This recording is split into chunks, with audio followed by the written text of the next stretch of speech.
He called her a liar, not in passing, not off mic. He said it with the whole country watching.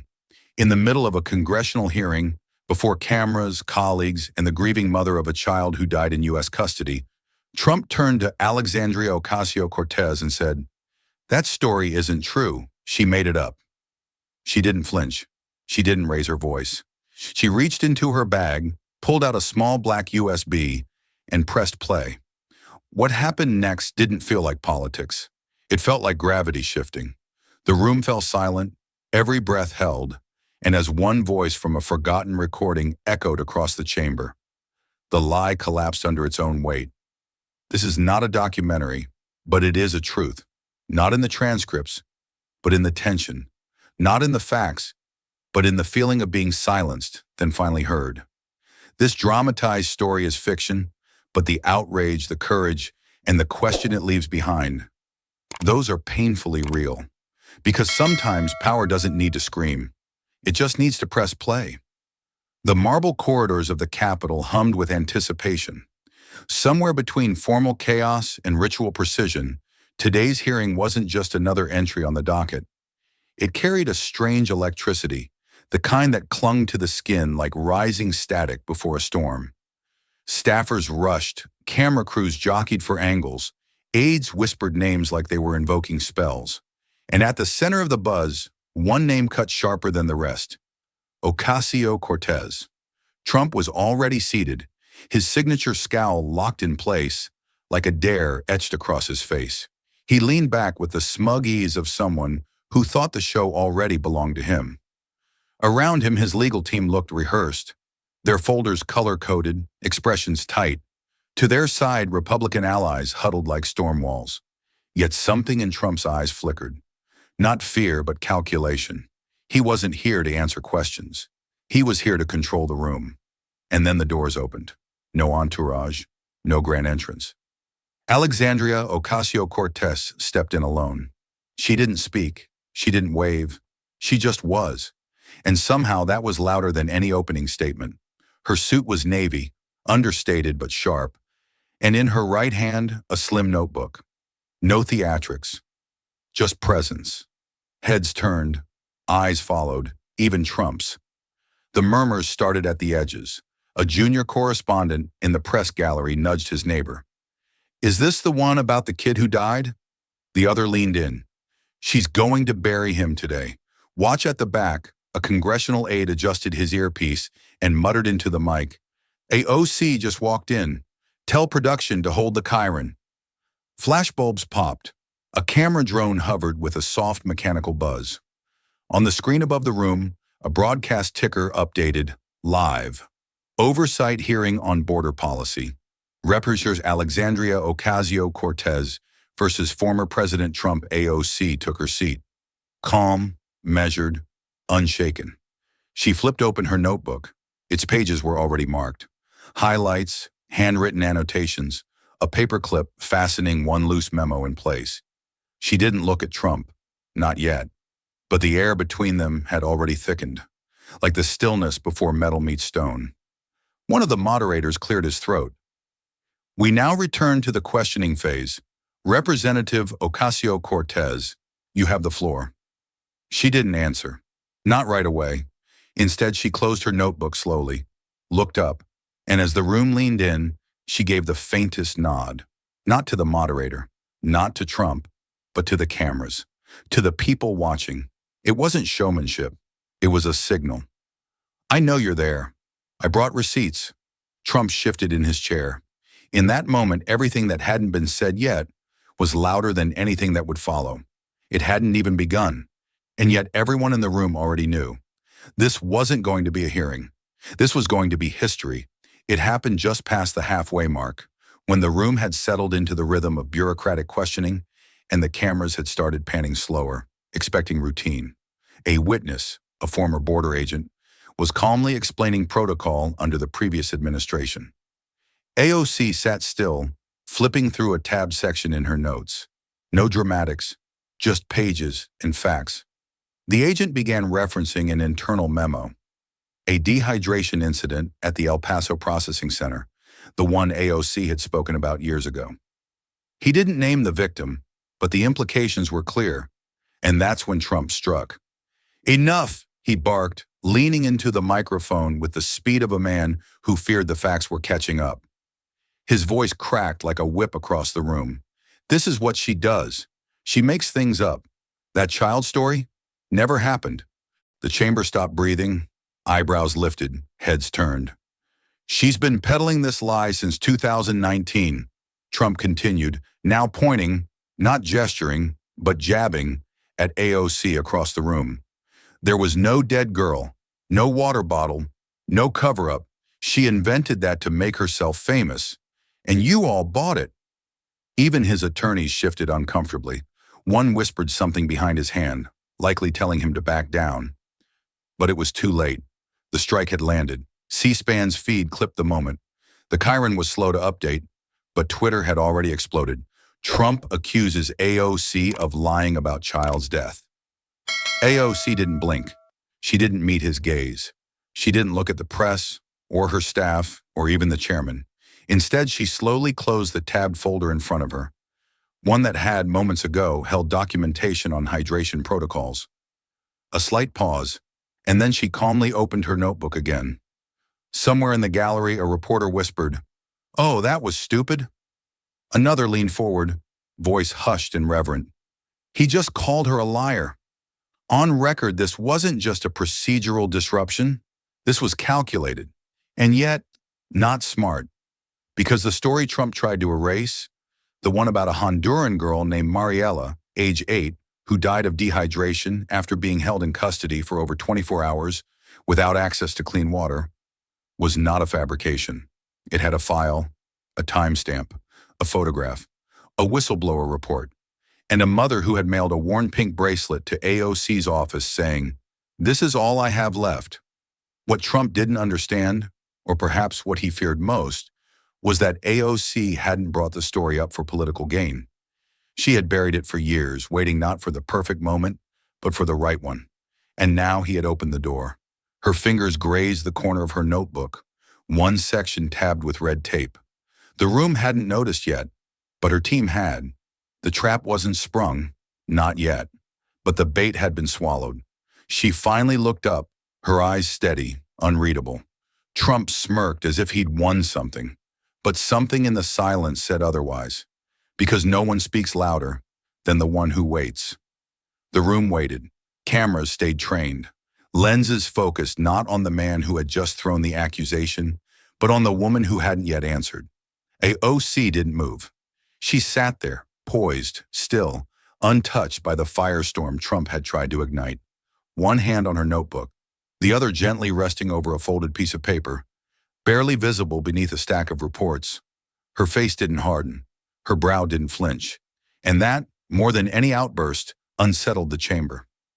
Across the dais, committee members exchanged glances. One whispered, "Is she freezing up?" Another murmured, "She's calculating." The news cycle outside was already spinning. On MSNBC, Trump challenges AOC's credibility live. On Fox, AOC cornered, won't defend her claims. Hashtags multiplied, #, liar or leader, #, truth or theatrics. Yet within the hearing room, time seemed to slow around her silence, because it wasn't empty, it was surgical. She wasn't just absorbing an insult, she was letting it echo, letting the room hear how loud a lie sounds when met with stillness. Reporters scribbled furiously. A camera zoomed in on her expression. Someone in the audience whispered, "Why won't she respond?" But her silence wasn't weakness, it was structure. AOC had built her political style not around performance, but precision. Not around thunder, but timing. And those who underestimated her, those who mistook quiet for retreat, often learned too late that they weren't facing absence. They were standing in the eye of the storm. She blinked once, slowly, and turned a page in her notebook. The gesture was small, but it was intentional, not a retreat, a reset. Because what the audience couldn't see, not yet, was what lay beneath the paper her hand still touched. A letter, aged and creased at the corners, handwritten in Spanish, from a mother who'd never made it into the headlines. A woman who had lost her daughter in a place without cameras, without press coverage, without a single statement from any administration. AOC had read that letter so many times she no longer needed to open it. Every word was already burned into memory. She hadn't come to this hearing to win an argument. She'd come to make sure they didn't erase her. A staffer's phone buzzed. A Capitol reporter posted, "Why is AOC letting him speak unchecked?" One comment replied instantly, "Because she doesn't need to interrupt. She just needs the truth to land on its own." Across the aisle, Trump smirked again. The kind of smirk men wear when they think they've finished the match at halftime. But even his advisors could feel it. The chill in the room wasn't the air conditioning. It was momentum, shifting, not in words, not in power plays, but in what wasn't being said. As the chairman moved to call the next speaker, AOC finally lifted her eyes. She looked past Trump, past the press. She looked straight into the lens, the public's lens, and held it. Just for a second, just long enough for millions watching to wonder, what is she about to do? And that was enough. She didn't answer. Not with words. Not yet.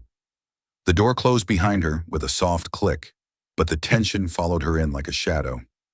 Back in her office, no marble, no cameras, just worn carpet and fluorescent light, Alexandria Ocasio-Cortez dropped her notebook on the table with surgical calm. No words, just purpose.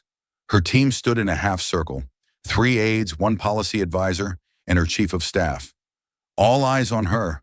One asked what they were all thinking. "Are you going to respond?" She didn't answer immediately. Instead, she looked to the youngest in the room, Elena, a junior staffer who had only been in politics for 11 months. "Elena," AOC said, voice steady. "Do we still have it?"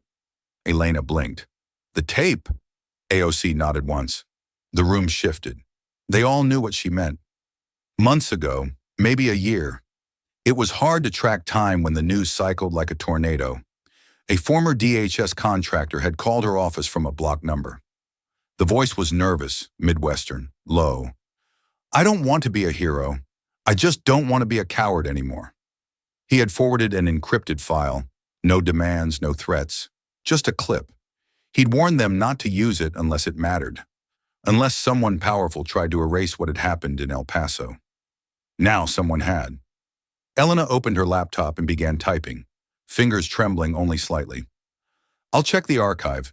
It was isolated on a secure drive, not cloud stored." "Good," AOC said, then softer to herself. "Truth doesn't belong to the cloud anyway. It belongs to memory."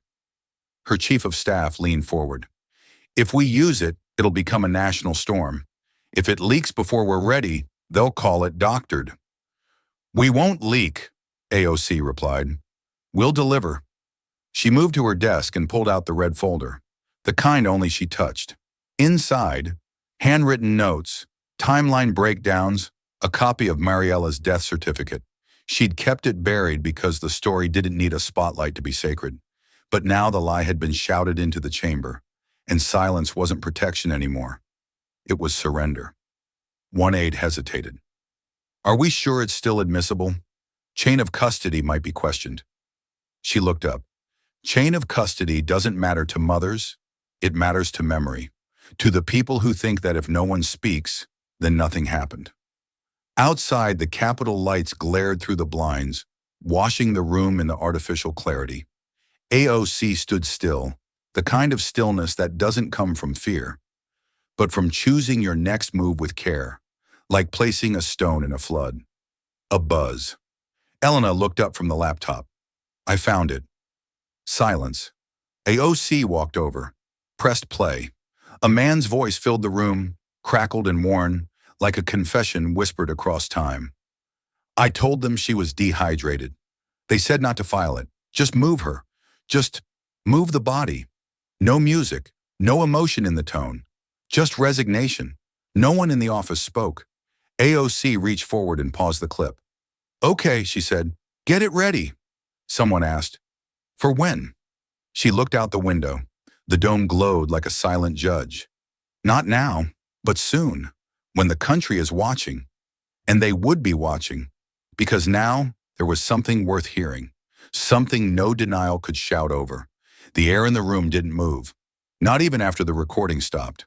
Not even when the screen went dark. It just sat there, thick, still, watching them the way truth does when it finally finds an open door. Then the first voice cracked the silence. "We need to think about this." It was Jordan, her legal counsel. Sharp, measured, and almost always the last to panic. His words didn't rise. They rolled, carefully phrased, built to land without setting off alarms. "If we use this audio in a public hearing, it opens a minefield. Chain of custody, metadata validation, consent, whistleblower status.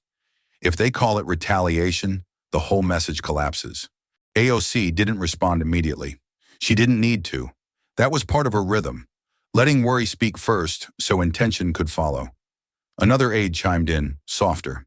"They'll say we're targeting him, that this is personal, political vengeance." AOC turned her eyes to the wall, to a framed photo of Dolores Huerta, a print with the words "Si se puede" etched in faded ink. Then she exhaled. "They already say that," she said, "whether I speak or not." Jordan stepped forward, tone firmer. "This isn't a press quote or a floor speech. This is evidence.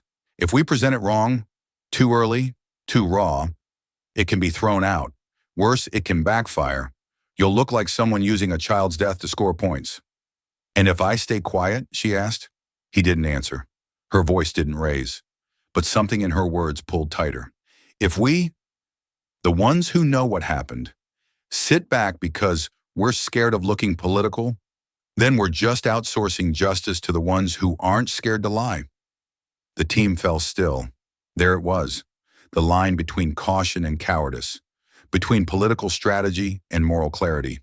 And AOC had always lived close to that line, close enough to feel the weight of both sides, but bold enough to choose the harder one. She turned toward the file again, not the recording this time, but the letter, the one the mother sent, the one written in shaky English, tucked with a photo that never made the papers. "She trusted us," AOC said, barely above a whisper. "She sent a piece of her daughter because no one else would listen." Jordan hesitated. "There are ways to raise this without going nuclear. We could release a transcript, redact the source, let the press stir it slowly instead of detonating it in the chamber." She shook her head. I don't want slow outrage. I want clarity. They called me a liar, on national record, in front of that mother. And I'm not here to win points. I'm here to make sure they don't bury another child under red tape." A pause, then she leaned forward, eyes scanning the team like searchlights, not for permission, but for courage. "If we're afraid to use what we know, if we hide truth because it's inconvenient, then who's going to say anything when it really matters?" The room held its breath. No one spoke. No one objected. Because they all knew. Some stories aren't told for political gain. They're told so the next one doesn't end the same way. And this one, it was about to be heard. They played the tape again, this time with no distractions, no legal debate, no press release being drafted in parallel. Just one file, one audio clip, filling the room like smoke.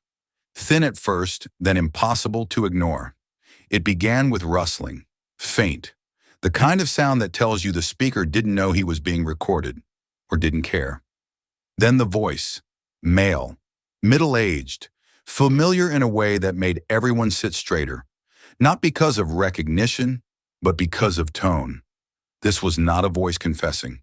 It was a voice collapsing. "I told him she needed water. I told him twice. She was slurring, hands shaking. They said if we flagged it, the report would go upstairs. They said we'd get pulled." Silence, a shuffle of papers, the sound of a sigh, and then the line that shifted everything. "We let that girl die thirsty." No emphasis, no dramatics, just resignation, like it was a truth too heavy to dress up. The room froze. AOC didn't move. Her team stared at the screen, but she watched Elena instead. Eyes wide, hands slowly moving the cursor back 10 seconds. She replayed the line. Once, then again. On the third playback, the man spoke again, offhand, almost muttering to someone off mic. "Told McNair after. He said, no memo, no trail. Just clean it up." Jordan, the legal counsel, snapped alert. "McNair?" AOC didn't flinch. Play it again. This time they let it run through. The voice repeated the name, once directly, once in context. No room for doubt, no slip of memory. The man being referenced, Robert McNair, had served as Deputy Director of Field Operations at DHS during the Trump administration. Retired, untouched, applauded for efficiency, and now unintentionally immortalized on a whistleblower recording, saying nothing, doing nothing, letting it happen. Jordan swore under his breath. If this gets out, it won't just be about her. It'll be about him. AOC nodded. That's exactly the point. She stepped away from the screen, letting the audio loop in her mind like a hymn made of ash. She remembered McNair from a prior hearing, back when he testified with the practiced calm of a career bureaucrat.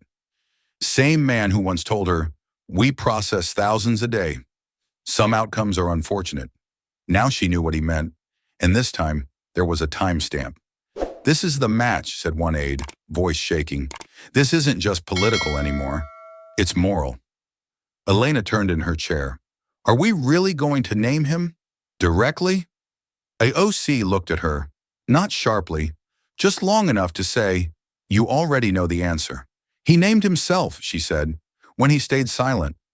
She walked to her desk and picked up the folded letter again. The edges were more frayed than she remembered.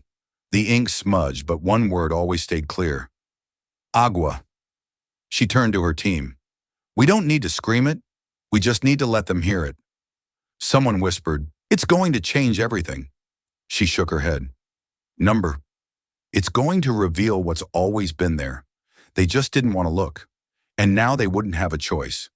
By morning, the stillness had been weaponized. Fox News ran it first, a tight 17-second clip, edited down with surgical malice. AOC sitting in silence after Trump's accusation, her eyes unreadable, her hands still. No context, no setup, just a pause. Looped over dramatic music and framed with the headline, "Cornered, AOC goes speechless after Trump calls her out." Within the hour, it was everywhere. Twitter, Facebook, Reddit, thousands of accounts reposted the same frame. AOC silent, captioned with variations of the same sneer. "Where's the fire now? Queen of clapback, clapped shut." She folded, on camera, and then the hashtag, "She lied." It didn't start with a pundit. It started with a meme, a split screen of Trump pointing and AOC motionless, overlaid with the words, "Guess who just lost the game?" By noon, "Chuck and She Lied" was trending in 17 states. Influencers jumped in. TikToks reenacted the hearing with exaggerated voices. Conservative commentators offered body language analysis of her silence. One viral YouTuber, a 24-year-old with a backwards cap and a basement studio, uploaded a reaction video titled, "AOC Finally Shut Down, Live Breakdown," and pulled 3.4 million views in 8 hours. Even major networks followed suit. Panelists speculated. Pollsters grinned. One anchor declared, "This could be a turning point. She had the floor, and she let it pass." Back in her office, the team watched it unfold like a slow-motion train wreck. Elena scrolled Twitter silently. Jordan stood by the window, arms crossed. Someone had muted the TV, but the closed captions still crawled. It could be losing her edge. Why stay silent unless there's nothing to say? No one spoke, until AOC did. "They're not wrong," she said, her voice even. "Silence is dangerous, but not because it's weak, because it's empty if we don't fill it." Elena looked up. "Then why not speak yesterday?" "Because he wanted a moment. I'm not giving him mine. I'm building one he can't undo." Jordan turned. "They think you froze." She smiled faintly. "Good. Let them think that. It'll make the sound hit harder." The room stilled, because this wasn't damage control. This was strategy, not to fight the storm, but to wait for it to get loud enough that truth would echo louder. Let the noise peak. Let the crowd think they've won. Then press play. On the screen, a poll flashed. Should AOC apologize for misleading the public?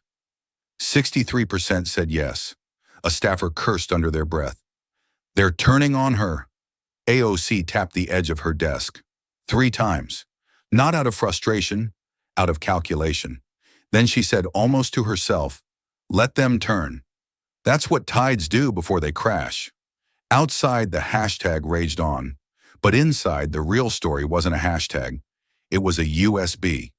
It was a voice that had said, "We let that girl die thirsty." It was a mother's letter, tucked inside a drawer with tape marks where the tears had soaked through. They didn't know what was coming, and that was exactly the point. The envelope was small, plain, no return address, just a smudge postmark and a name handwritten in block letters, Mariella's mother. It had arrived 3 days prior, left unopened on a corner of AOC's desk. Not from negligence, but from reverence. Some letters didn't need to be read to be understood. Their presence alone was a weight. But now, with instructions she lied climbing into global trend territory and media vultures circling like storm crows, she picked it up, not as a rebuttal, as a return. She slit the seal clean. Inside was a single sheet, lined paper, blue ink, fading. "She died. You are the only one who still says her name. Thank you for that. I don't have power. I don't speak English well. But I pray someone like you will speak for her, because no one else does." There was no threat, no demand, just a mother's quiet defiance against the erasure of her child. AOC read the letter twice, then folded it with care and placed it beside the USB. The office had cleared out hours ago. Only the hum of the building remained, the occasional knock of pipes, the distant echo of shoes down a marble corridor. She sat alone in low light and double-clicked the audio file. Not a snippet this time, not for analysis, for listening. The file began, rustling, a brief cough, then the voice, the same middle-aged DHS contractor, unguarded and tired. "It was hot that week. No AC. She kept asking for water. I thought she was faking it at first. Kids do that to get out of line. But then she stopped talking." A pause, the sound of a chair creaking. She was shaking. Her lips, I don't know how to describe them. They were cracked like someone left her in the sun too long. "The medic never came. Said the form wasn't processed." Another pause. Longer, as if the man on tape was debating whether it mattered anymore. "When she passed out, they didn't even panic. They just said, 'Move her to isolation.' Nobody said emergency. They didn't even check her name." AOC closed her eyes. The recording crackled slightly, then the final line. "We don't keep the dead ones on file. That's the policy." The screen dimmed. She didn't move to touch it. That phrase, "the dead ones," sat in the air like mold, coating everything with its rot. She leaned back, let the silence settle, and in it, she could feel the weight of the mother's words folding into the words she had just heard. "You are the only one who still says her name." She reached for her notebook, not to write strategy, not to draft a speech, but to draw a single word in the center of the page. Mariella. One name. Against hashtags. Against noise. Against men who erase children with policies and memos, and the comfort of forgetting. She stared at it, then whispered it once. Not to herself, but into the room. Because before she pressed play in front of the country, she needed to remember why. It wasn't to punish a president. It wasn't to make headlines. It was because a little girl died thirsty, and her name hadn't been said aloud in a very long time. The countdown began in quiet. 48 hours. That's how long she had until the next session of the Oversight Committee resumed. Just enough time for speculation to multiply, for headlines to sharpen their angles, for her silence to be weaponized again and again. The media didn't care about context. They cared about contrast, and the longer AOC waited, the more space they had to frame her restraint as retreat. But she wasn't retreating, she was preparing. She arrived at the office just past 6 a.m., before the building fully woke. Her staff would come later. For now, she needed solitude. Not for drama, but for deliberation. She walked past the pile of news clippings strewn across the side table. AOC cornered. Why won't she respond? Silence from the star. None of them made her flinch. She opened her laptop, unlocked the encrypted folder, and stared at the file. The audio had been vetted, the metadata verified. They had enough to anticipate every line of rebuttal. But she wasn't waiting for legal confirmation. She was waiting for conviction. and she had it now. The USB lay beside her hand, a plain black drive, unmarked. Not symbolic, just functional. But today it might as well have been a blade. She copied the file, watched the bar fill. 4%, 19%, 47%, 93%, complete. She closed the laptop, slipped the drive into a velvet case, folded it shut. That's when Elena entered.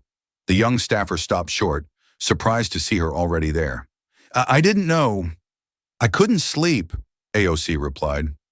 Not with a voice like that in my ear. Elena nodded, her expression serious. So, you're going to use it? AOC didn't look up. She zipped the case, then placed it inside the inner pocket of her bag. I'm not going to let a child's death be a talking point, she said. Not for them, not for me. Elena hesitated. But you know what they'll say. They'll say you sat on this, that you waited for politics. I didn't wait, AOC answered, finally meeting her eyes. I listened. There's a difference. A beat. Then she stood, adjusted her blazer, and stared at her own reflection in the office window. Washington's skyline stretched behind her, dignified and distant. I stayed quiet once. After the first report came out, I thought, maybe it was too late. Maybe people didn't want to hear more pain. Maybe they'd already moved on. Her voice tightened, but her tone didn't waver. But then he called me a liar, in front of the nation, in front of her name. And I realized, if I let them erase her, then I'm complicit. She turned. This time, I won't be quiet. No fanfare, no emotional swell, just a sentence that echoed like steel across the room. Elena nodded. Do you want me to inform comms? Not yet. There would be no leaks, no hints, no exclusive sources. When it came, it would come in full, raw, exact, irrefutable. Because this wasn't theater, it was truth, and truth doesn't beg to be heard. It waits, it builds, and when the moment is right, it presses play. The Capitol chamber was already full when she walked in. Cameras locked, laptops open, whispered conversations cut short like scissors meeting string. Even the ambient shuffle of paper stilled as Alexandria Ocasio-Cortez returned to her seat. She didn't look left or right, just straight ahead. Today's hearing had resumed early. Continuation of oversight testimony regarding U.S. border management. But that wasn't what filled the room. It wasn't policy, it was pressure. Because the country had already decided what it expected. An apology, a retreat, or at least a soundbite. But AOC had brought none of those. She had brought something else.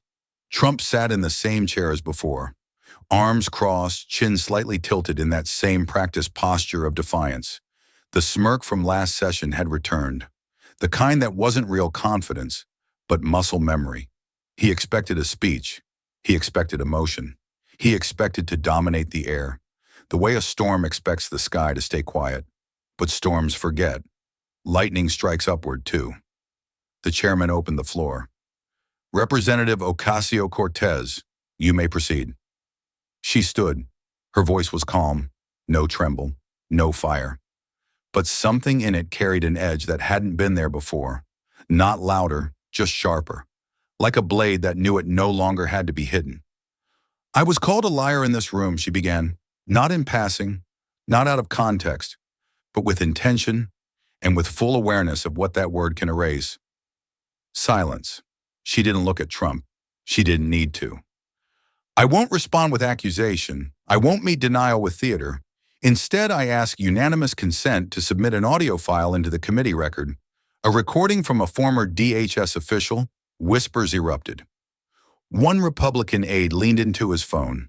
Someone in the press gallery mouthed, "Oh my God." Trump's face twitched. A flicker. He hadn't expected this. The chairman hesitated. Do you have the file in hand? AOC raised a small black USB drive between her fingers. I do. Murmurs became motion. Staffers shuffled.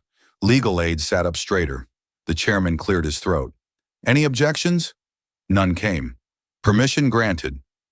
AOC stepped forward, approached the desk where a technician waited. She handed over the drive without ceremony, then returned to her seat without a word. No smirk now, no smile. Just the slow realization sinking across the room like a tide turning underfoot. This wasn't performance. It was evidence. She folded her hands, waited, and as the technician plugged in the drive, as the room fell to a breathless hush, as the blinking light of the USB began to pulse, AOC said quietly, not for the record, not for effect, but for the woman whose letter still lived in her pocket, "I told them I wouldn't stay silent again." And she hadn't. She hadn't defended herself. She hadn't attacked back. She had just asked the country to listen. Because when the lie had been loud enough, she answered with something louder. And she didn't need to raise her voice. She just needed to press play. It began with static, soft, uneven, the kind that makes people lean forward without realizing, the kind that warns, what comes next isn't rehearsed. Then the voice, male, controlled but already breaking under its own weight. No name, no formal introduction, just breath and regret woven into sound. She was asking for water for over an hour. I knew she was dehydrated. I told the supervisor twice. A shift in the room. A cough cut short. Someone set down a pen, harder than they meant to. She had a bracelet on, pink, said her name was Mariella. I remember that. You don't forget that kind of pleading. Then came the line that split the air in half. I knew she was thirsty, but we couldn't let the press get wind of it. They said, no escalation, no leaks, no story. No one moved. The sound of an entire chamber holding its breath, not from shock, but from the cold clarity of knowing it was real. The voice continued. When she collapsed, the protocol was clear. Isolate, contain, report internally. I asked if we should call a medic. They said the optics weren't good. They said it would complicate the narrative. The phrase hung there like a knife. Across the aisle, two Republican aides looked at each other, eyes wide. One congressman from Texas shifted in his seat, leaned back, then abruptly stood and walked toward the rear exit. Face pale, steps uneven. The audio kept rolling. No one said her name. Not once. Not after. It was like she had never been there. AOC didn't speak. She didn't even blink. Her gaze fixed forward, not on Trump, not on the press, but on the space above the hearing table. As if the name Mariella were etched in invisible letters, and she was simply refusing to let it disappear. Trump's face had changed. Gone was the performative bravado. In its place, a stillness, the kind that happens when a script goes missing and no cue remains. His jaw clenched, but he didn't speak. For the first time in the entire hearing, he looked like someone unsure of where the cameras were pointing. Because the truth was, they weren't pointing anymore. They were listening. The technician paused the recording at AOC's signal. No final statement, no dramatic conclusion, just silence. Pure, loaded silence. Then a second voice broke it. Senator Holloway, an older moderate who'd remained quiet for most of the session, cleared his throat with a shakiness that didn't belong to age. That recording, has it been authenticated? AOC answered without looking away from the empty space. Yes, independently. Metadata, matches, time-stamped. The source is sealed for their protection. Another moment passed, then another chair scraped back, then another. And just like that, the chamber moved. Not in chaos, but in consequence. One by one, people began standing. Not in protest, not in applause, but in something rarer, reaction without defense. And through it all, AOC remained seated. Not triumphant, not vindicated, just present. Because sometimes justice doesn't wear a robe or wave a flag. Sometimes it just plays and lets the room decide if it's ready to hear. No gavel dropped. No voice rose. It wasn't necessary. The moment the playback ended, the room didn't erupt. It collapsed into silence, into wait. It wasn't a pause. It was a reckoning. Every microphone stayed hot. Every camera kept rolling. And yet no one moved. They sat, not in reverence, but in realization, the kind that arrives too late to stop and too early to process. Trump sat like a statue, still in posture, but drained of performance. His eyes flicked once toward AOC, then toward the ceiling, as if searching for a line, a lifeline, a way to spin silence into power. but nothing came, and no one came to his rescue. The cameras zoomed in, not for drama, for documentation. They captured the twitch in his jaw, the flex of a congressional aide's hands as they gripped their notepad tighter than paper deserved. They caught the way three members on the oversight panel shifted in their chairs, not because they disagreed, but because truth has a habit of making even the comfortable squirm. C-SPAN didn't cut. CNN went to live feed. One journalist whispered into a hot mic, "We may have just witnessed a career-shattering shift." But AOC didn't move. She didn't smile, didn't gloat, didn't raise her hands in triumph. She let the evidence breathe, let the room reckon, and the internet, it detonated. On Twitter, the first post came from a policy researcher in Chicago. She didn't yell, she didn't insult, she just pressed play. The phrase stuck. Within minutes, the hashtag began climbing. # she pressed play. It trended in 3 cities by noon, then 12, then global. Clips spread like a second audio wave. Journalists, activists, teachers, even former skeptics began quoting the line that had sealed the moment. "We let that girl die thirsty, but the press can't know." Mothers reposted it. Veterans reposted it. A retired ICE agent reposted it with a single caption, "I was there. It's real." Cable networks dropped their pre-planned segments. Panels shifted focus. The hearing wasn't just another fight. It had become a reference point, a civic flashpoint. At the center, AOC remained still. Her staff, watching from an adjoining room, said nothing. But one of them, the youngest, quietly slid her phone across the table. On the screen was the viral tweet. AOC glanced down, read the hashtag once, then pushed the phone back gently. "No hashtag brings her back," she said, "but if it makes them remember her name, even for a day, I'll take it." On the House floor, the chairman hesitated before speaking, as if unsure what one is supposed to say after a nation has just heard a buried truth.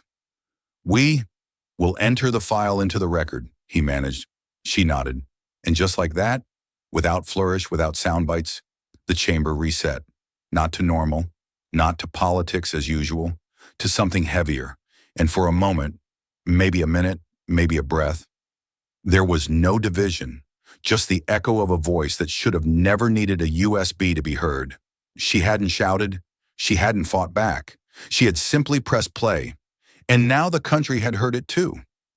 The moment the hearing recessed, the real eruption began.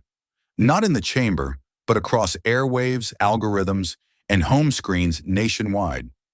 CNN cut away from its regular programming to air the full clip, unedited. Anderson Cooper didn't offer commentary. He just let it play again. Audio over a still photo of the Capitol. When it ended, he looked into the camera and said, "That wasn't politics. That was a confession."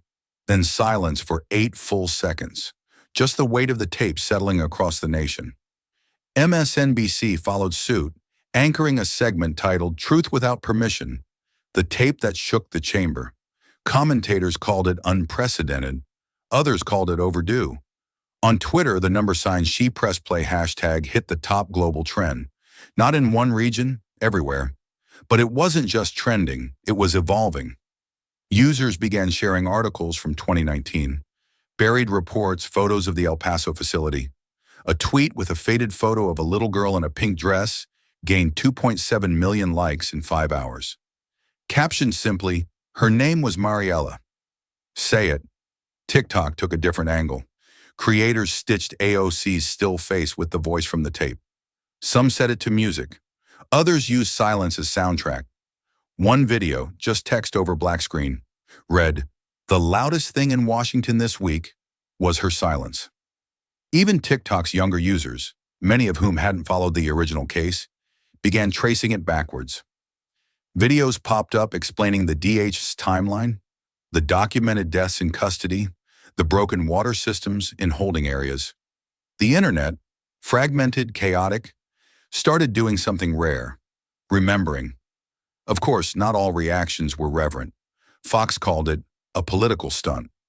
Right-wing influencers pushed back, claiming the tape was out of context or inauthentic. Several GOP members circulated older reports with redacted lines, trying to suggest the child in question had never existed. But the backlash felt brittle, louder than usual, but somehow less stable. Because for every denial, a new post appeared.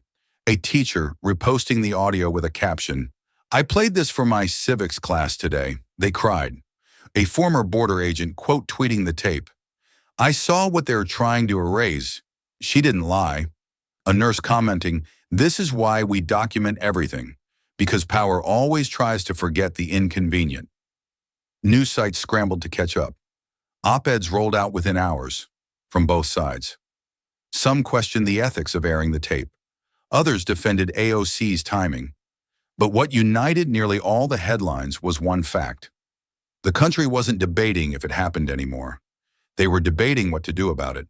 And in the eye of that storm stood one woman, who hadn't raised her voice, hadn't used a slogan, hadn't demanded attention. She had just played the truth. Now the pressure was shifting. Back in her office, AOC sat without her team, watching the reactions pour in. She didn't smile. She didn't speak. She just opened her drawer, took out Mariella's letter, and ran her fingers across the paper one more time. Outside, the networks kept spinning, but inside, the story had already landed, and people were listening. They called it a coincidence, a procedural drop, a routine release of archival material. But everyone watching knew better. 6 hours after AOC's audio reveal shook the country, her office quietly released a follow-up document, not through a press conference or viral clip, but through the Oversight Committee's public record system. No fanfare, just a PDF link titled Internal DHS Memo, Incident Summary, Subject 083-F. The file was short, just 4 pages. But the second paragraph detonated the silence even more violently than the tape had. Preliminary cause of death, dehydration due to insufficient water access during holding. Contributing factors, heat, duration of intake, and failure to escalate condition under protocol. No metaphors, no denials. Just confirmation, in the government's own words, that Mariella hadn't died in the shadows of speculation. She had died in custody. She had died thirsty. And they had known. By midday, screenshots of the memo covered Twitter timelines. Civic forums exploded. Lawyers, nurses, teachers, even foreign diplomats reposted the line, "Failure to escalate condition under protocol." But it wasn't just the public that reacted. That afternoon, during a follow-up committee session, Senator William Keene, a senior Republican from Utah known for avoiding controversy, leaned into his mic and said 6 words no one expected. "If this is real, we investigate." The room froze. Keene wasn't known for breaking ranks. He wasn't a moderate. He was old-school GOP, but the memo was printed in front of him, and even through partisan muscle memory, the words hit. Keene continued, slow and deliberate. "I don't care who leaked what. If there's a document that says a child died under U.S. custody due to neglect, we don't spin it. We ask why." AOC didn't flinch. She didn't nod, didn't thank him. She simply passed out copies of the memo to each member present, one by one, her eyes meeting theirs not as a politician, but as a witness. No anger, no plea, just paper. Paper that told the truth they tried to erase. Reporters outside the chamber exploded into motion. CNN ran the headline, "GOP Senator backs probe after DHS memo confirms dehydration death."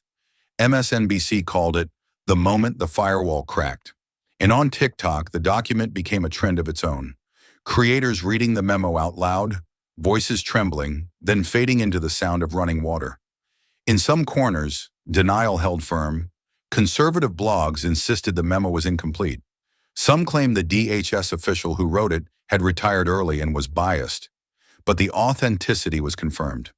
Independent analysts verified the document's metadata. Even foreign media picked it up.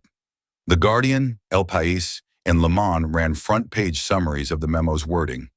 Meanwhile, AOC stood outside the committee room under a gray DC sky, surrounded by press. She didn't offer a monologue, just one line. This memo was never meant to be seen, but the child it mentions was never meant to be forgotten. She turned, walked back inside. Because for her, the moment wasn't about being believed anymore.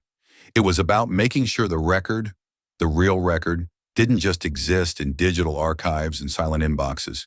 It was about holding it up in print and asking, now that you've seen it, what will you do? She didn't tell the press. She didn't alert her staff. She didn't post about it. AOC boarded the early train alone. No entourage.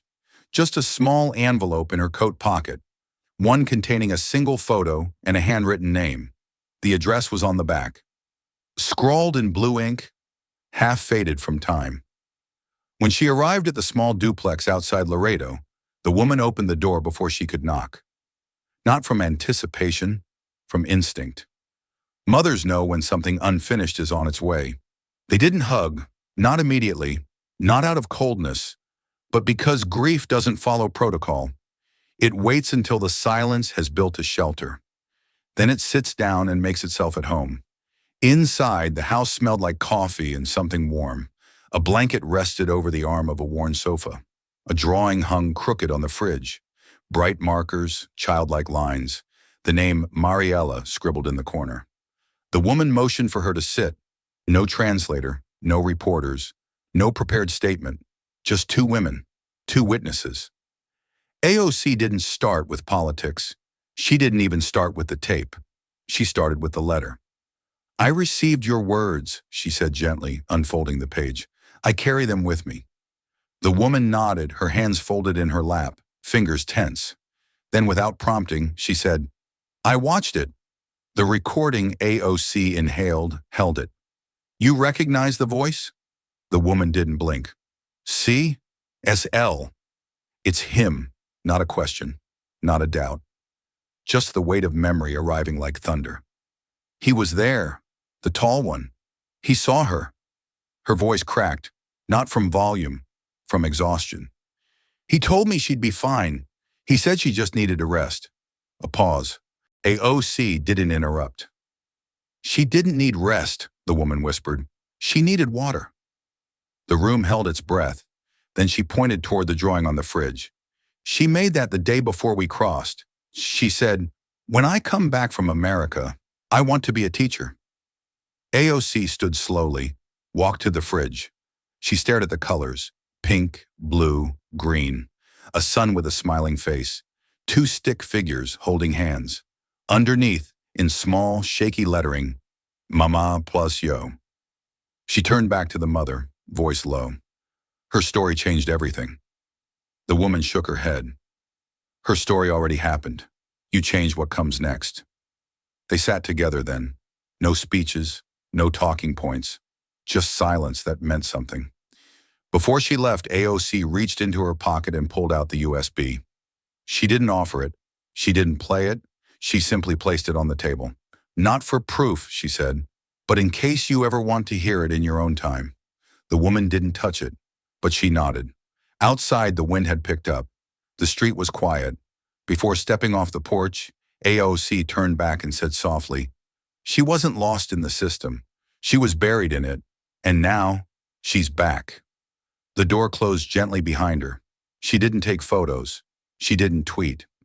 But later that evening, when a reporter asked if she had anything to add to the record, AOC gave a one-line response. I didn't go to remind her what happened. I went to remind myself who it happened to. A quiet storm gathered behind closed doors. A group of senior lawmakers, some with furrowed brows, some with meeting room whispers, filed an official complaint. AOC had introduced unverified material, an unauthorized recording, and so must face reproach. Legal jargon littered the memo, but the subtext was clear. You crossed the line. The complaint reached AOC by midday. Her office, usually calm, hummed with tension. Staffers exchanged glances. Has the backlash landed? As they awaited her reaction. She read the letter twice. No immediate reply. Instead, when she walked into the chamber, she was met by curious stares and hushed rumors. Is she being disciplined? Not today.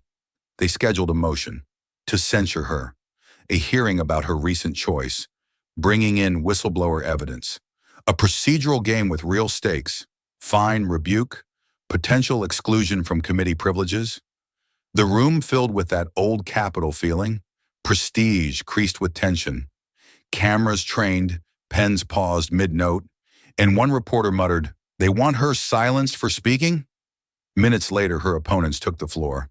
One congressman, standing in crisp suit and coiffed certainty, read from the complaint that AOC had broken norms, tampered with evidence, and violated institutional trust.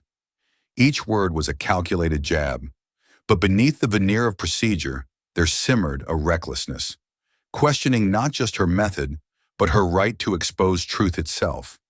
When it was her turn, she rose slowly. The chamber stilled.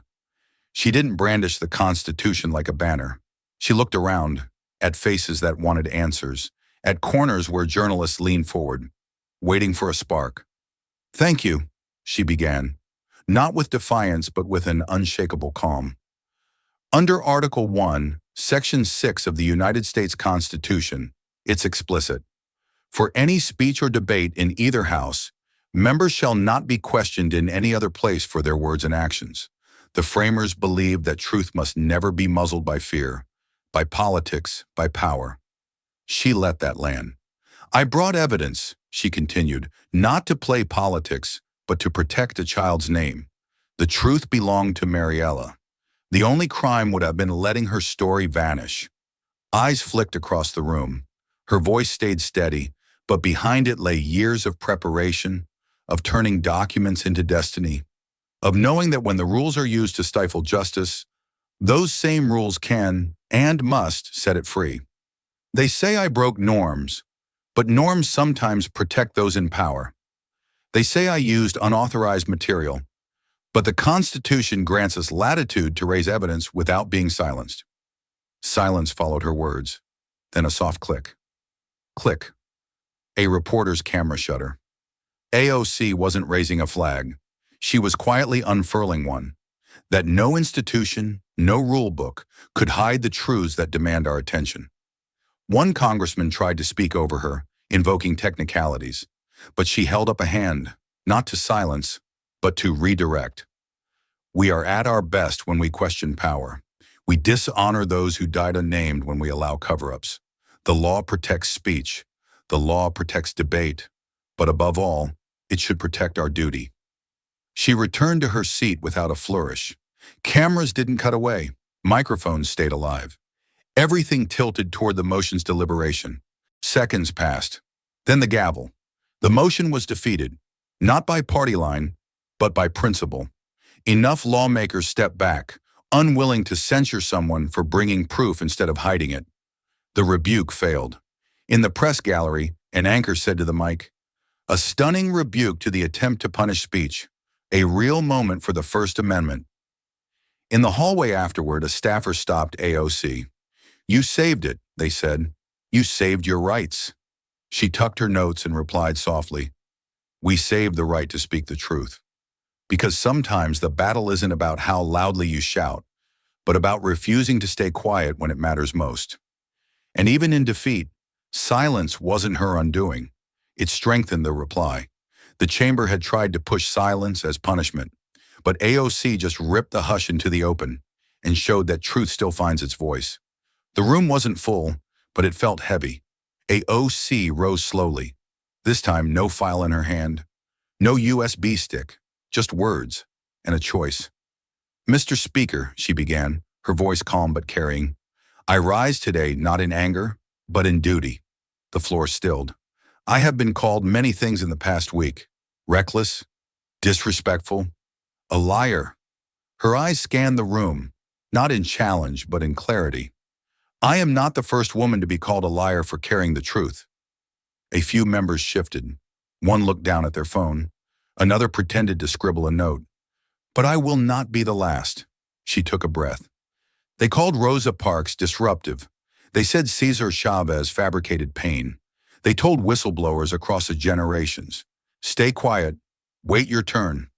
And when they couldn't silence the words, they tried to discredit the speaker." A pause. "I have no interest in being the loudest voice in the room. I only care if I'm saying the name of someone no one else would." She looked toward the clerk's bench, then into the camera. "There was a girl, she died thirsty. Her name wasn't in headlines. Her death wasn't a scandal. It was a spreadsheet entry, a checkbox. And when I said her name, some of you looked at your watches. The chamber froze. I don't stand here to debate procedure. I stand because there's a family somewhere watching this room to see if democracy remembers their child. Her tone shifted, gentle but sharpened. I understand discomfort. It is uncomfortable to learn a child died while we argued over jurisdiction. It is uncomfortable to know systems we defend allowed it to happen. But comfort is not a reason for silence. She nodded slightly, almost to herself. They said the recording shouldn't have been played. But ask yourself, was the problem the source or what it revealed? Silence. She went on. I didn't come here to embarrass anyone. I came here to remind us. There is no expiration date on accountability. And no title, president, senator, chair, puts you above the question, what did you do when you knew? One senator stiffened. Another scribbled faster. She continued. I quote Rosa Parks. I have learned over the years that when one's mind is made up, this diminishes fear. I am not afraid to lose favor, to lose votes, to lose invitations to the next committee dinner. Beat. I'm afraid to lose a generation who watches us and thinks truth must wait for permission. Murmurs. One congresswoman nodded discreetly. And so I say the name again, Mariella. She was a child. She died from dehydration, not in a war zone, not in a storm, in a processing center, in silence. AOC's voice didn't rise, it deepened. History won't ask if we followed decorum. It will ask if we followed conscience. A man in the gallery stood briefly, his hand over his chest. Let this not be remembered as the chamber where truth was delayed. Let it be remembered as the chamber where truth was finally heard. She closed her folder, looked once at the speaker, then sat. No cheering, no shouting, just an air pulled tight. Then one lawmaker whispered, not to a mic, but just loud enough. She didn't just speak. She made silence impossible. The hashtag number sign she pressed play started to rise again, but now it was joined by another. Say her name, Mariella, because sometimes the bravest act is not pressing play. It's pressing forward when the world tells you to rewind. It didn't start with headlines. It started in the comments. A mother from Arizona posted under the hearing video, I never trusted her before, but I watched the whole speech and I cried because now I see my own daughter in that little girl's story. A retired Marine added, you don't have to agree with her politics, but you can't ignore that tape. Not if you have a conscience. Underneath that, just 3 words. We hear you. The shift wasn't seismic. It was cellular. Small, steady, everywhere. Like heat rising under a sealed lid. In schools, teachers played the 90-second clip. Not for politics, but for principle. Students asked questions their textbooks didn't answer. Why would someone hide water? What happens to truth when it's inconvenient? At Jefferson Middle School, a girl in the 3rd row stood to read AOC's floor speech. Her voice trembled at first, then grew. I'm not afraid to lose favor, to lose votes. She paused, blinked hard. To lose invitations to the next committee dinner. The class was silent, not because they were told to be, but because something real was happening. Her teacher leaned forward. Why did you pick this? The girl's answer was quiet but clear. Because she said her name. Across the country, an art student painted a mural. A water jug, cracked open, with the words, truth shouldn't be rationed. In Detroit, a bus stop shelter was covered in sticky notes overnight. Each one with a handwritten name. Not all real, some imagined, some guessed. But all signed, we believe her. Talk shows debated whether the moment was political theater or public service. But the public was already past that question. They weren't watching for spin. They were watching because somehow it now felt personal. AOC's inbox overflowed, not with policy questions, but with something deeper. My daughter asked me why no one gave that girl water. I didn't know what to say. My father's undocumented. He worked 20 years without a voice. Thank you for using yours.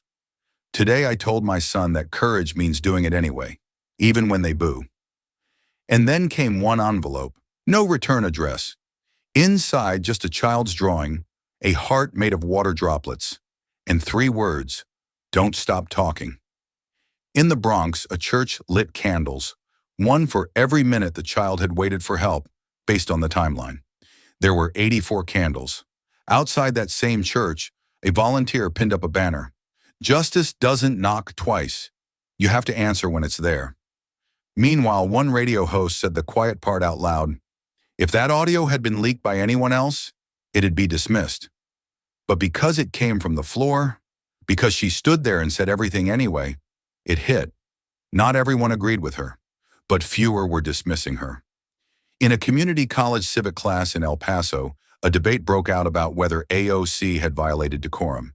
A young woman in the back said simply, "If silence was the rule, then maybe the rule was the problem." Applause, not because it was dramatic, but because it was honest. And honesty had become viral. The story stopped being about a file on a USB. It became about what you do once you've heard what you can't unhear. She didn't take the hallway route that most did. No entourage, no camera crew hoping for a quote, no press badge chasing a headline. Just her, a folder in hand, walking the long corridor that leads away from the House chamber. Her heels echoed like punctuation marks, each step a sentence that didn't need translation. AOC had said what she came to say. Now she left with no applause, no committee votes, no ticker tape of trending mentions. The silence wasn't emptiness, it was earned. Outside, the DC air was sticky. Late spring, just humid enough to remind you that the city was built on reclaimed ground, like so many stories that once had no place to belong. As she stepped onto the sidewalk, a few tourists looked up, confused. Wasn't that her? No one stopped her. No one dared to. 3 blocks down, just past the campus lawn of a local university, a student knelt on a bench, smoothing out corners of a poster. The tape was cheap and curling. The colors were hand-drawn but fierce. The words in all caps read, "Truth doesn't yell, it echoes." The student didn't look up until AOC passed. Their eyes met. No words. A nod. That was enough. Because some revolutions don't start in the Capitol. They start when the person you believed in walks by and you realize she's still walking. Further up, a child tugged at his mother's sleeve, pointing, "That's the lady from TikTok." The mother said nothing, just squeezed his hand and watched. From the window of a bookstore, a quote from Baldwin blinked on a digital sign. "Not everything that is faced can be changed, but nothing can be changed until it is faced." And she kept walking. Behind her, the debates raged on cable. Hosts split-screened her floor speech with fact-checkers in fury. Panelists tossed labels like darts. Radical, hero, manipulator, moral voice. But the woman they debated had already left the building, and she wasn't performing. At the corner bodega back in the Bronx, a handwritten receipt was taped next to the cash register. A customer had written on it, in blue pen, "She didn't break protocol. She broke silence." Further downtown, an artist replaced an entire gallery wall with nothing but blank canvases and one card. "If silence is policy, then resistance is volume." Her phone buzzed. She didn't check it. She walked past a busker playing violin under the overpass. He shifted to something slow, almost elegiac. She didn't slow, but the sound followed her like memory does. A senator once told her, "You'll be more powerful when you learn to temper your tone." She had nodded politely, but today proved something louder than tone. That truth doesn't require volume. It requires conviction. And conviction doesn't wait for permission. By the time she reached her apartment building, the sun had dipped low. The golden hour cast long shadows, and in that light, nothing felt polished, just raw, just real. As she turned her key, a neighbor opened their door slightly. "You did good," they said. "Not great, not perfect, just good. The kind of good that matters." She smiled, exhausted, not triumphant. Because the thing about walking alone, it's not about being strong.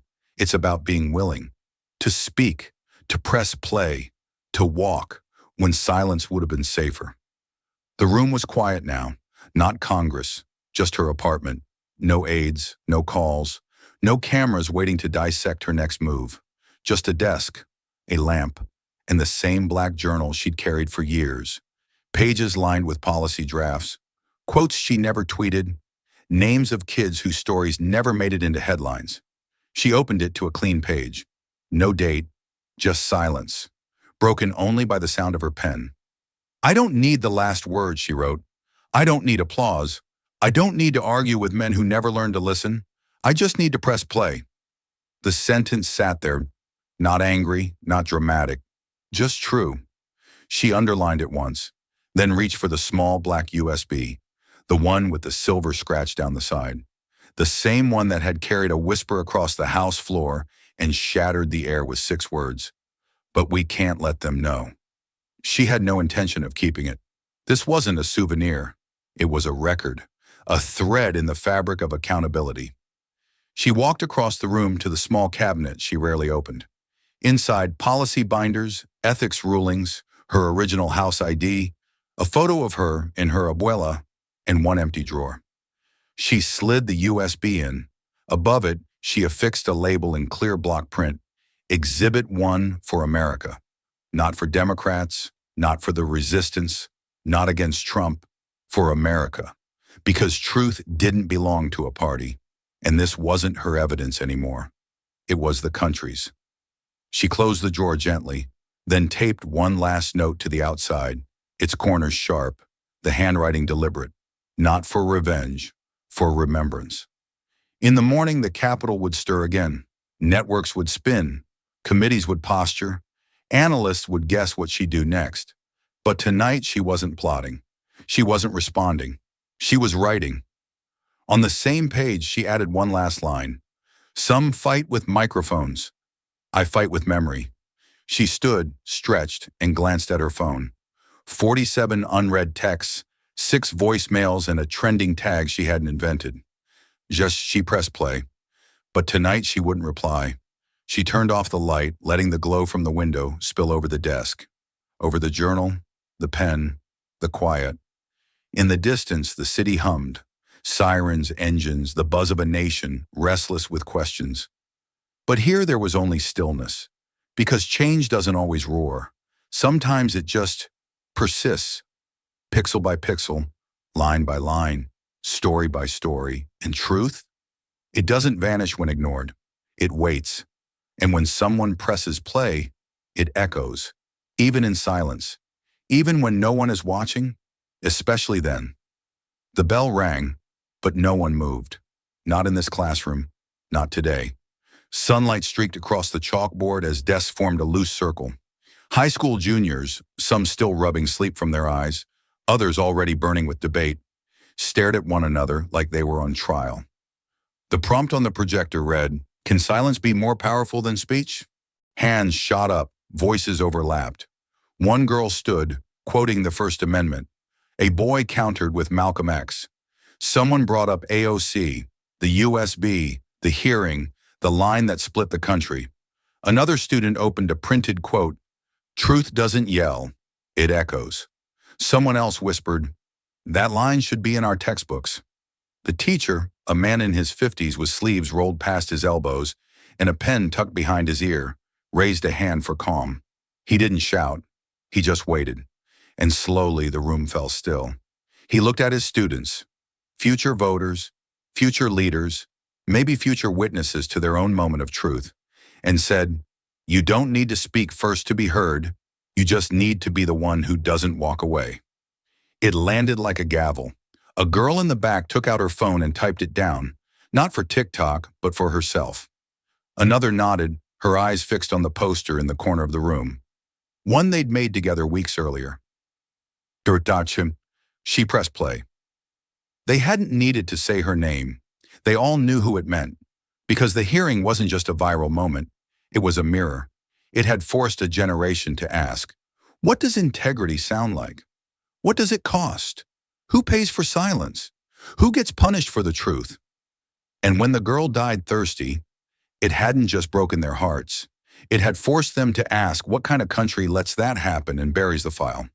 Now they couldn't look away. Some kids in that class had never cared about politics, but they cared now about truth, about power, about what it meant to speak and what it meant to listen.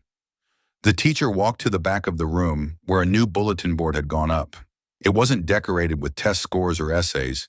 It was covered in questions, written by the students, pinned in color-coded cards. What would I do if I had the mic? When did I last stay silent because it was easier? Who do I believe when the cameras are off? At the center, a single sheet with a new title. What courage looks like. Not a headline, not a meme. Just a still frame from the hearing, a OC not shouting, not pointing, just pressing play. Captioned in pencil, she didn't raise her voice, she raised the bar. And outside that classroom, a new kind of noise was building. Not outrage, not scandal, conversations across schools, across dinner tables, across a nation still catching its breath. Because sometimes the loudest moments in history are the ones that teach us to finally listen. This story isn't about proving someone wrong. It's about reminding us what it costs to be right in a world that rewards silence. AOC didn't yell. She didn't grandstand. She chose to press play and let the truth speak for itself. That act, quiet, deliberate, powerful, reminds us that real leadership doesn't always need volume. It needs courage. I'm left thinking about the voices we overlook, the truths we avoid, and the silence we excuse. When was the last time I stood firm, not for attention, but for conviction? And when we face a moment that tests our values, will we speak up or press play? So I ask you, have you ever stayed silent when the truth needed a witness? What would you do if you held the mic? Caption, it's not the noise that changes history, it's the quiet courage that refuses to leave the room. This is what modern political storytelling can do. Ignite reflection, build connection, and inspire action. It doesn't shout, it echoes. If this story touched you, don't let it stop here. Like, share, and subscribe to Alexandria Rising Stories, where every voice matters and every story echoes far beyond the screen. This story is a fictionalized and dramatized narrative created for educational, inspirational, and storytelling purposes. While it may be inspired by real public events, people, or societal issues, it includes imagined dialogue, reconstructed scenes, and character interpretations meant to highlight broader themes of justice, dignity, and resilience. Any resemblance to actual events or individuals beyond public knowledge is purely coincidental. We do not intend to defame, mislead, or harm, but to invite reflection and meaningful conversation. Thank you for watching Alexandria Rising Stories.